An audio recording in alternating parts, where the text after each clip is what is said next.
Veg cheese pasta. Okay, so veg cheese pasta కొంచెం western style అనమాట. And చూద్దాం, అప్పుడప్పుడు అలాంటివి వెస్ట్రన్ స్టైల్ కూడా మనం ట్రై చేస్తూ ఉండాలి, ఓన్లీ సౌత్ ఇండియన్ డిషెస్కే కాకుండా. చూద్దాం ఎలా చేస్తావు ఏంటి ఆ veg cheese pasta.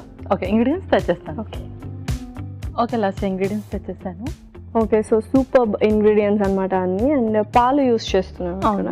And already ఉడికించి పాస్తా తీసుకొచ్చేసారు. సో ఏ పాస్తా? ఇది వచ్చేసి హోల్ వీట్ పాస్తా అనమాట. Okay, super. సో మనం ఏదైతే టేస్టీ అనుకున్నాం మైదా పిండితో ఏవేవి చేస్తున్నారో అవన్నీ ఇప్పుడు రీప్లేస్మెంట్ వచ్చేసాయి హెల్దీగా అనమాట. So one of the best ingredients, ఎందుకంటే పాస్తా చాలా ఇష్టంగా తింటుంటారు పిల్లలు అండ్ పెద్దలు. అండ్ యా, ఇంగ్రీడియంట్స్ అన్నీ సూపర్. మరి స్టార్ట్ చేసేద్దాం. Okay,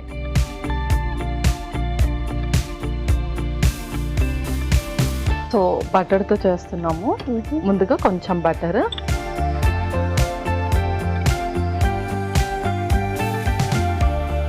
okay. సో యూజువల్గా వైట్ సాస్ అనేది బయట ప్రిపేర్ చేస్తూ ఉంటారు, అది తీసుకొస్తూ మనం ఇక్కడ వేస్తూ ఉంటాం. బట్ ఇక్కడ మనమే ప్రిపేర్ చేస్తున్నాం అనమాట సాస్ అని.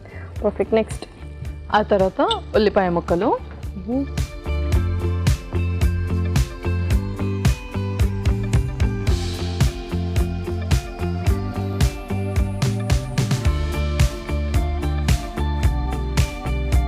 సో మరి ఇలా అంటే అఫ్ కోర్స్ మనం హోల్ వీట్ పాస్తా యూస్ చేసినా కూడా ఎంత రెగ్యులర్గా యూస్ చేయొచ్చు ఇలాంటి పాస్తాస్ కానీ నూడిల్స్ ఇవన్నీ చేసుకుంటూ ఉంటాం కదా, ఇవన్నీ ఎంతవరకు ఎంత ఫ్రీక్వెన్సీలో యూస్ చేయొచ్చు? సో ఇది వచ్చేసి మనం వీక్లీ ట్వైస్ అలా యూస్ చేయొచ్చు. ఎందుకంటే హోల్ వీట్ మనం రెగ్యులర్గా యూస్ చేస్తూ ఉంటే మనకు మంచి ఫైబర్ కంటెంట్ కూడా ఉంటుంది. సో స్నాక్స్ అనగానే అందరూ కూడా బయట ఫుడ్స్ని ఎక్కువగా ప్రిఫర్ చేస్తూ ఉంటారు, జంక్ ఫుడ్స్ని. సో అలా కాకుండా జంక్ ఫుడ్ ఏదైతే మనం ఎక్కువగా తింటామో అదే కొంచెం మనం హెల్తీ వేలో చేసుకోవాలి. Okay, perfect. యా, నెక్స్ట్ ఆ తర్వాత గ్రీన్ బెల్ పెప్పర్,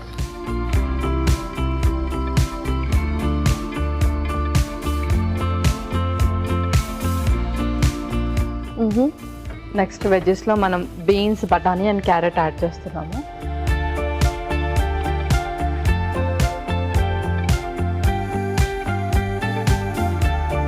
అంటే మనకు నచ్చిన వెజ్జీస్ అంటే దీనికి సూట్ అయ్యే వెజ్జెస్ కూడా మనము రీప్లేస్ చేసుకోవచ్చు. రీప్లేస్ చేసుకోవచ్చు. బెస్ట్ టైం ఏంటి? యూజువల్గా స్నాక్స్ లాగానే దీన్ని తీసుకుంటూ ఉంటారు, సో మార్నింగ్ బ్రేక్ఫాస్ట్ లాగా కూడా తీసుకోవచ్చు ఏంటి? సో ఇక్కడ మనం హోల్ వీట్ అండ్ వెజ్జీస్ కూడా యూస్ చేస్తున్నాం కాబట్టి మనం మార్నింగ్ బ్రేక్ఫాస్ట్ లాగా కూడా తీసుకోవచ్చు. లేదంటే ఈవినింగ్ పిల్లలు స్కూల్ నుంచి వచ్చాక కానీ ఆఫీస్ నుంచి వచ్చాక ఆ టైంలో 5-5:30 టైంలో కూడా పెట్టచ్చు. Okay, so next salary stem కూడా వేస్తున్నాను.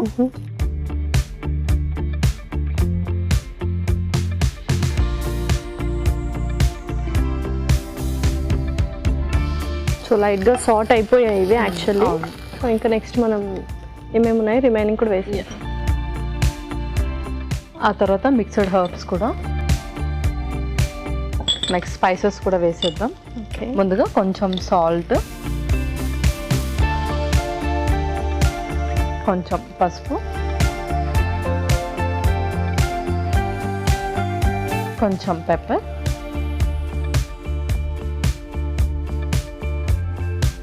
ఆ తర్వాత రెడ్ చిల్లీ ఫ్లేక్స్ కూడా కొన్ని. ఓకే,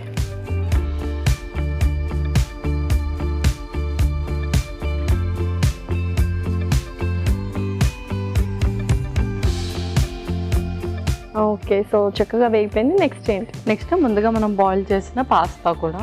ఓకే,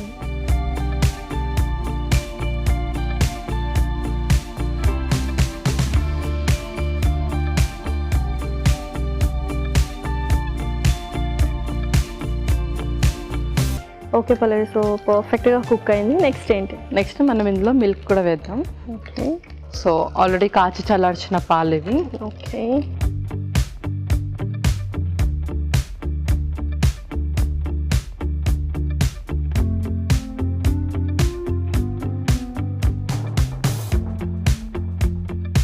సో చీజ్ కూడా తెచ్చినట్టును.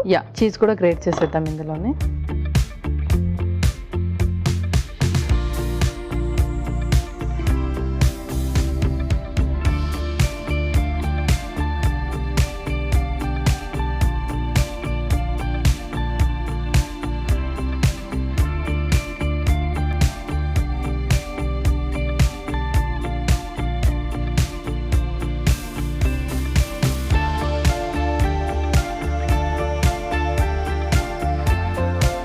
గార్నిష్ లాగా ఇంకొంచెం చీజ్ గ్రేట్ చేద్దాం.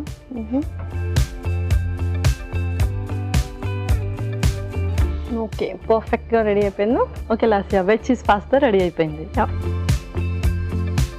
యమ్మీ యమ్మీ వెజ్ చీజ్ పాస్తా రెడీ. మరి దీనికి కావాల్సిన పదార్థాలు అలాగే తయారు చేసుకునే విధానం మరొకసారి చూసేయండి. వెజ్ చీజ్ పాస్తాకి కావాల్సిన పదార్థాలు: వీట్ పాస్తా 2 కప్పులు, పాలు 1/2 కప్పు, చీజ్ 50 గ్రాములు, ఉల్లిపాయ 1, mixed vegetables 1 cup, mixed herbs 1 teaspoon, వెన్న 2 టేబుల్ స్పూన్లు, సెలరీ కొద్దిగా, చిల్లీ ఫ్లేక్స్ 1 టేబుల్ స్పూన్, ఉప్పు తగినంత, మిరియాల పొడి 1/2 టేబుల్ స్పూన్, పసుపు చిటికెడు, క్యాప్సికమ్ ముక్కలు 1 కప్పు. వెజ్ చీజ్ పాస్తా తయారు చేసుకునే విధానం: ఒక పాన్ లో వెన్న వేసి ఉల్లిపాయ ముక్కలు, క్యాప్సికమ్ ముక్కలు, మిక్స్డ్ వెజిటబుల్స్, సెలరీ వేసి వేయించాలి. దీనిలో మిక్స్డ్ హెర్బ్స్, ఉప్పు, పసుపు, మిరియాల పొడి, చిల్లీ ఫ్లేక్స్ వేసి వేగనివ్వాలి. తర్వాత పాస్తా వేసి మరి కాస్త వేగనివ్వాలి. ఆ తర్వాత పాలు, చీజ్ తురుము వేసి బాగా కలుపుకోవాలి. ఆపై తురిమిన చీజ్ వేసి సర్వ్ చేసుకుంటే యమ్మీ యమ్మీ వెజ్ చీజ్ పాస్తా రెడీ.